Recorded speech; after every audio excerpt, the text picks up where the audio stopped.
Agora nós já vamos dar um recado ao vivo com o nosso companheiro Sérgio Maia. Bom dia. Bom dia, muito bom dia para você, o Adson Martins, bom dia população de Orlândia, ouvintes da URC. Hoje estou ao lado do ex-vereador da cidade, Eduardo Elias Mourani. Nós temos hoje muitos assuntos na pauta, né? São assuntos que foram divulgados na mídia recentemente, essa semana. E, Eduardo, eu gostaria, em primeiro lugar, falar a respeito de Sérgio, meu xará, Sérgio Moro. Nós tínhamos uma primeira notícia de que ele seria candidato a presidente da República. Depois houve uma desistência, não sei se por conta de pesquisas, né? Deixou Sérgio Moro um tanto frustrado aí com o resultado. E eu gostaria que você pontuasse, que você expressasse sobre essa situação. Você está acompanhando, como que você está avaliando? Eduardo, bom dia. Bom dia, Sérgio. Bom dia, Watson. Bom dia, ouvintes da URC. Mais uma vez aqui aos microfones, né, dessa rádio tão querida aqui da nossa Orlândia. E quanto ao Sérgio Moro, eu não vejo como um bom político, tá? Eu não gostei do comportamento dele depois que ele enveredou para o lado da política. Eu era admirador dele como juiz de direito. Foi um trabalho importantíssimo que ele fez para o Brasil, né, onde desvendou, através da Operação Lava Jato, todas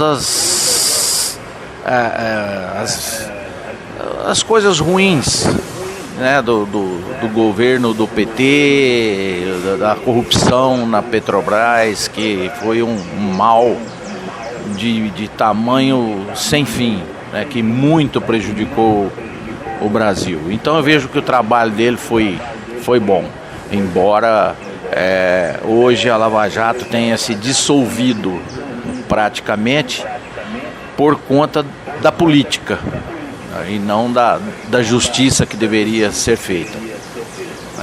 No momento em que ele foi para a política, até eu vi com bons olhos, né, uma pessoa que tinha demonstrado uma força muito grande para combater a corrupção, que é um mal que existe no Brasil de há muito tempo, né?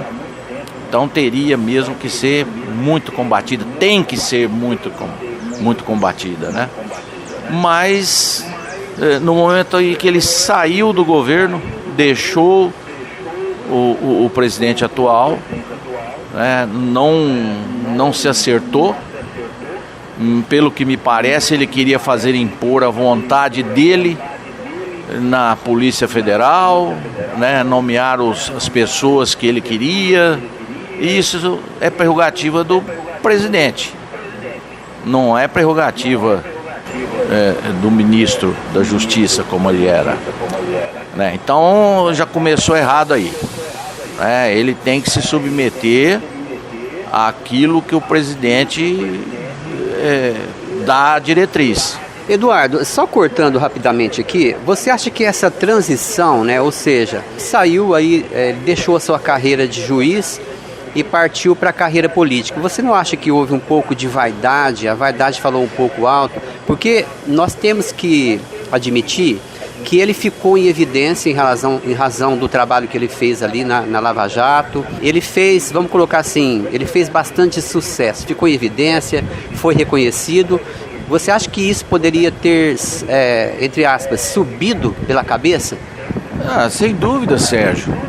Eu vejo que existiu ali uma ambição maior da parte dele, sim. Eu tenho a impressão que ele deve ter visto a possibilidade, inclusive, de chegar ao Supremo, né?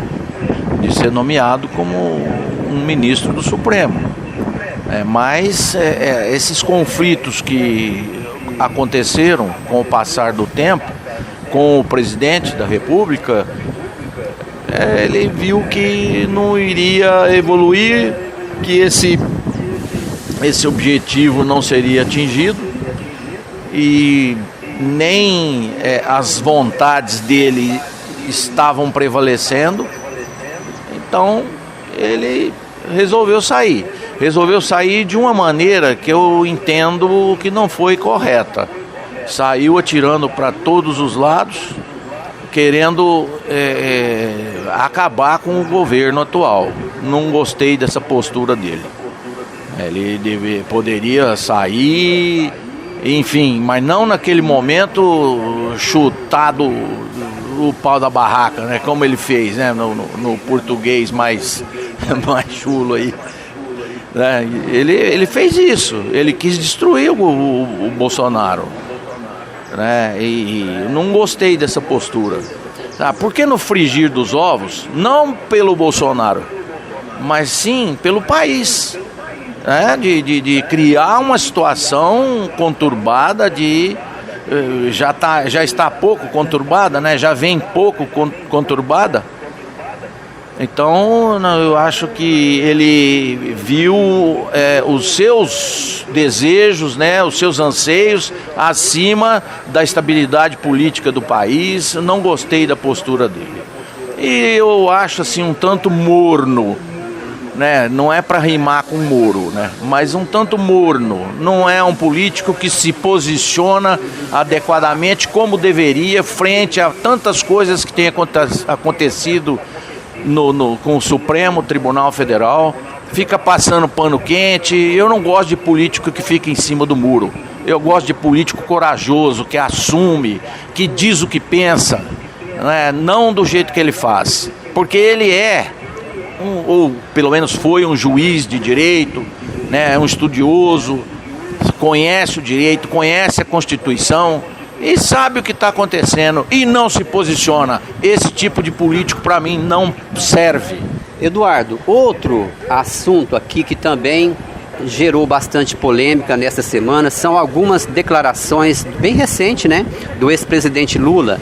São várias as declarações. Eu vou começar aqui pontuando a primeira. O Lula, ele orientou os sindicalistas da CUT a mapear as casas dos deputados, né?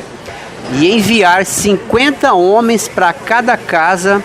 E aí eu vou colocar uma aspas aqui, que são palavras do Lula, para incomodar a tranquilidade dos parlamentares. Não só dos deputados, mas também das esposas, filhos.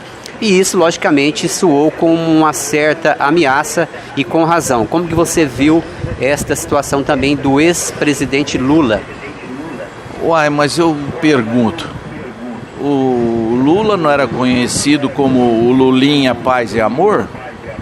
Ele manda 50 pessoas para a casa de cada um dos deputados para fazer o quê? Para conversar? Como é que você vai conversar com 50 pessoas para fazer pressão? Isso aí é um modo de operar. Então, é um modo de operar desse pessoal, do PT, né? E quando você vê as manifestações desse pessoal, você vê que a violência acontece. Queira ou não, acontece. É difícil você controlar 50 pessoas. Você entendeu? Então, isso não se pode fazer. Está totalmente errado. Não é por aí, não. Não é por aí, não. Eu totalmente desaprovo essa atitude do Lula. Mais uma vez, para mim, eu acho que ele está ficando maluco, né? Não tem cabimento isso. Vai lá no Congresso, vai fazer pressão lá na Casa de Leis, né? Na casa da pessoa, não. Casa da pessoa não é lugar disso, né? O lugar de se fazer política é lá na Câmara dos Deputados, lá no Senado. Não envolve a vida pessoal das pessoas, não. Não pode envolver família, que isso? É um absurdo. Total absurdo que saiu da boca dele, iguais a tantos outros que têm saído aí. Outra declaração também que causou aí muita movimentação, muita conversação, o Lula também falou recentemente numa entrevista sobre os empréstimos que foram feitos pelo BNDES. Isso para a realização de obras no exterior. E em especial aos países simpáticos, né, do PT, Você não acha que o Lula estava aí tentando justificar o empréstimo para a Venezuela, por exemplo, Eduardo? Exatamente. O vídeo que eu assisti ultimamente, ele justificando empréstimo para a construção do metrô lá da Venezuela, né, de Caracas. Então, eu não sei o que se passa na cabeça dele, porque a justificativa que ele deu foi de que o Brasil é uma potência, um país grande, que tem dinheiro e que pode sim financiar obras em países como a Venezuela, como Angola, como Cuba. Mas será que não tem um seguidor desse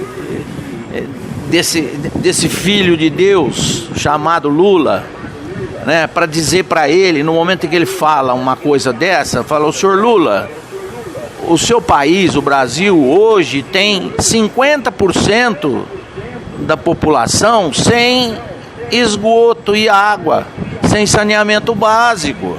Então, antes do senhor fazer metrô lá na Venezuela, porto em Cuba, aeroporto em Angola, proporcione o saneamento básico para a sua população, para os irmãos brasileiros. Os impostos somos nós que pagamos, nós que temos que desfrutar do retorno disso. Não é o venezuelano, o cubano, o angolano. Isso aí pode ser, mas no momento em que estiver sobrando e muito. E aqui não está sobrando. Falta hospital, falta o saneamento básico, falta segurança, falta um monte de coisa. Então não tire dinheiro daqui, da sua população, dos seus irmãos brasileiros, para levar para países estrangeiros. Que é isso? Que visão mais deturpada é essa? Outro assunto aqui também, aliás, eu gostaria que você me clareasse aqui esse entendimento. O ex-presidente Lula também criticou a classe média brasileira, lógico. Ele disse que o brasileiro, a classe média brasileira, está vivendo aí um consumismo em excesso. O que significa isso e como que você avalia? Ele quis dizer que a classe média gasta sem necessidade, né? E esse conceito é o conceito, né, do socialista, da ideologia, né, política do socialismo, que todo mundo tem que ser igual, que a classe média não pode gastar mais que qualquer outro aí. Por que a classe média? Aí no momento em que ele fala em classe média, ele fala que dá de exemplo a compra de um iate de 400 milhões de reais. Que classe média que pode comprar iate de 400 milhões de reais? Ele tá doido, tá maluco. Mas ele demonstra com essa fala que o conceito do socialismo, né, da tutela do Estado sobre as pessoas, tem que prevalecer. Devagarzinho ele vai se mostrando, ele vai mostrando o que ele pensa, a ideologia política que ele tem. Eu quero que ele vá para o meio do inferno, tá? Que eu sou classe média e eu gasto meu dinheiro com o que eu quiser, eu não quero a tutela de ninguém, tá? O dinheiro que eu tenho na minha casa é do suor do meu trabalho, eu não quero ninguém botando o bico. Você vai ter uma televisão, ele deu de exemplo, para que ter 3 televisões? Tenha uma só televisão. Se eu quiser ter 10 televisões na minha casa, eu vou ter 10 televisões na minha casa e ele não tem nada com isso. Ele vai tomar conta da vida dele e das negas dele. Eduardo, o ex-presidente Lula, ele, num primeiro momento, ele fez uma crítica, ou melhor, ele fez uma colocação a respeito do aborto, concordando com a prática, com essa prática do aborto.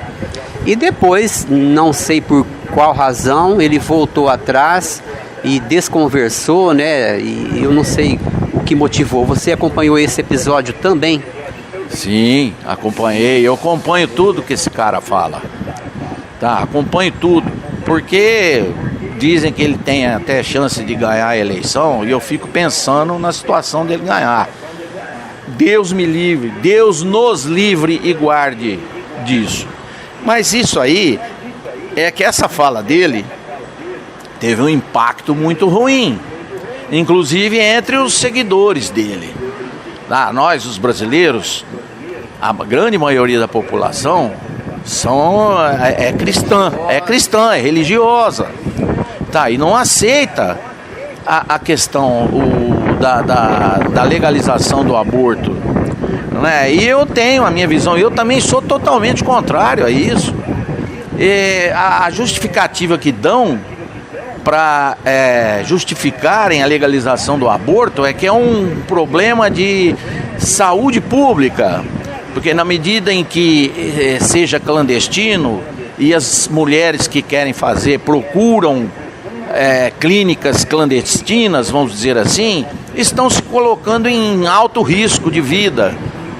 Mas eu vejo que nesse enfoque existe apenas a verificação de uma das partes envolvidas aí que é o corpo, meu corpo, minhas regras. É assim que as mulheres falam, as feministas, né, falam, meu corpo, minhas regras.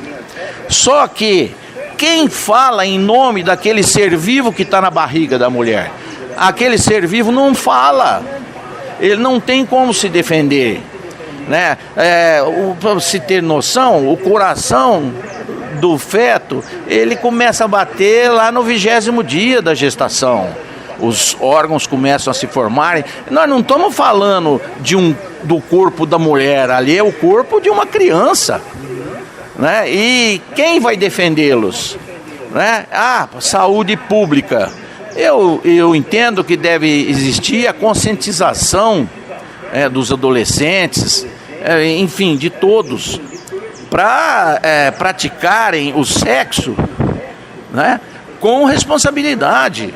Não pode ser uma coisa libertina isso aí. Tá, eles têm que serem orientados, tem que ter responsabilidade, ensinarem essas pessoas, os adolescentes, né, para praticarem o sexo com responsabilidade. É isso que tem que fazer, né? Não vejo, não sou a favor do aborto, acho isso um absurdo, né?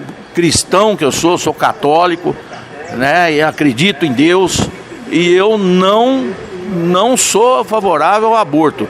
E no momento em que ele se declara a favor do aborto e depois quer desconversar, já foi, meu amigo, a palavra dita, a flecha tirada, né? Já era. Agora quer desconversar. Mas você que está me ouvindo, você que é cristão, pense nisso. Olha só os conceitos que essa pessoa vai demonstrando nas falas que ele tem praticado. A Orlândia Rádio Clube está ouvindo o ex-vereador da cidade, Eduardo Elias Mourani. Eduardo, por último eu deixei aqui o assunto sobre o deputado Daniel Silveira, aquele deputado que foi preso em razão de um vídeo que ele publicou na internet. É um vídeo criticando ali a postura do STF, e a turma do STF não gostou das críticas, né, da expressão do deputado Daniel Silveira e prendeu o cara. Ele foi solto, né, posteriormente, mas ainda está sob pressão ali do STF. Essa semana mesmo, novas polêmicas ali envolvendo STF e também o deputado. Como que você também está enxergando esta situação, Eduardo? Coisas do Brasil, porque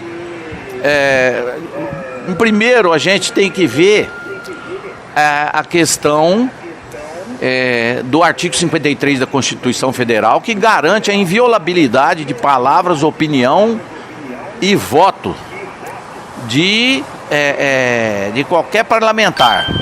Isso aí já foi esquecido, ou seja, já rasgaram a Constituição. Agora o Daniel Silveira, sim, teria que ser punido, mas não pelo STF da maneira que está sendo. Hoje você tem o Daniel Silveira, que não foi processado, preso, e o Lula, que foi processado e condenado, está solto. Absurdos da justiça brasileira. Então não tem cabimento isso. E não é o Eduardo Elias que fala isso. Você pega a fala do Dr. Ives Gandra Martins, que foi um advogado, um jurista famoso e respeitadíssimo no Brasil, que inclusive ajudou a escrever a Constituição Federal de 88, Na visão dele, ele entende dessa maneira, que esse artigo 53 da Constituição Federal não foi respeitado, né? Eu não estou dizendo que o Daniel Silveira tenha sido uma pessoa, né, que tenha praticado, né, uma coisa excelente, que tem que ser seguido como exemplo, nada disso. Ele deveria ser punido na Câmara, né? Decoro parlamentar, que seja cassado o seu mandato. Agora, do jeito que está, de forma nenhuma. Está totalmente errado. Esse ministro Alexandre de Moraes, ele exacerbou, extrapolou as funções que ele tem que cumprir. Muito bem, nós ouvimos então o ex-vereador da cidade, Eduardo Elias Mourani. Eduardo, obrigado pela participação, bom dia para você. Olha, mais uma vez, muito obrigado, eu que agradeço a oportunidade de estar falando, né? É até uma forma de eu desabafar, porque muita coisa que está acontecendo no Brasil, está muito estranho isso. Tá difícil da gente viver em paz aqui no Brasil. Sérgio Maia para o URC, bom dia, Adson, é com você. Tá aí, Sérgio Maia, ouviu o ex-vereador, ex-presidente da Câmara de nossa cidade, Eduardo Elias, que nós agradecemos.